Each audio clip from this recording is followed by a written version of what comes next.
Set করো এখনই কে এখনই নগদে সেট করে তো ওরে বাবা এই ফোন দিছে একটা ভাই সাদা লুঙ্গি নিয়ে বসে আছিস সমস্যা নাই তুই আর সামনে যা কাকা একবার সামনে যা আর তখন ফুক দিছি না বেটা ফেলার জ্বালা তত ফুক দিছি আমি ওনা একটা তেনা ধরা না কে ওই যে ঠ্যাঙ্গের কাছে ওখানে গতিটা ধরা দাও দুমা তাই তো তুমি তো নিরাপত্তা থাকবে দেই ইয়াটা ধরো শোনো এটাই ধরো নিয়ে আসি নিরাপত্তা সেফটি দেই আমাদের হেলাল ভাই হ্যাঁ ভালো করে মধু সংগ্রহ করছে। মাছিটা যেখানে তো দেখা যাবে না উনি মধু চাষ করে, এখন পিওর মতো পিওর মধু বের করছে। মাছি সরাচ্ছে কিভাবে দেখেন, মধু ভাগ্য চলে গেছে অনেক, এই দেখেন মধু কি বলা না বহুদিন থেকে এটা অরিজিনাল চাক থেকে মধু সংগ্রহ করছে। কামতো বাবা হারু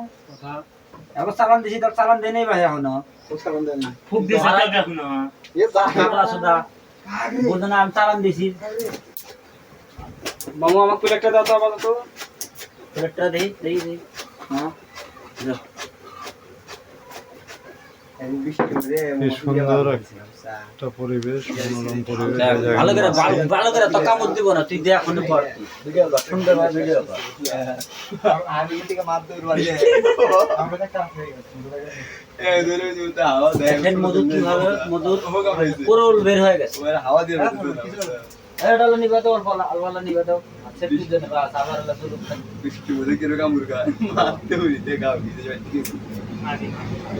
হাত দিয়ে ধরো ভাই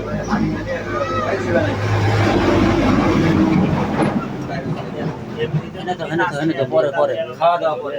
আগে না কি কইলাম আমাদের হেলাল ভাই এই মধু সংগ্রহ করছে 17 নম্বর ইমাদপুরে সনদপুর 17 নং ইমাদপুর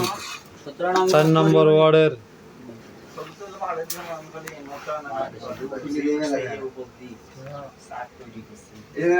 ওনারা এই যে মধু সংগ্রহ করছে, ঝাড়ি নাই নাকি ভাই হ্যাঁ এটা ঝাড়ি নাই মুতি দিনে বনা দিবি মধু উনি নিজেই চাষ করে। ওয়াও ওয়াও এই যে আমি তুলবো নি আরো ওভারে বনি উঠ কই না ভালো করে রহমানির রহিম এই যে খাবার তুলতেছে। ও সুপ্রিয় দর্শক এক পাওয়া না দেখেন এই দেখেন, এই যে মধু। ও সুন্দর হ্যাঁ ভিডিও করো হ্যাঁ করে টেস্টও দিও আধা কেজি হবে না ওরে এখানে প্রায় হাফ কেজির মতো মধু হবে ইনশাআল্লাহ। কি সুন্দর দেখেন, আপনাদের জন্য পিওর মধু সংগ্রহ করতেছে। ওনার জন্য দোয়া করবেন সবাই। আমাদের হেলাল ভাই, হ্যাঁ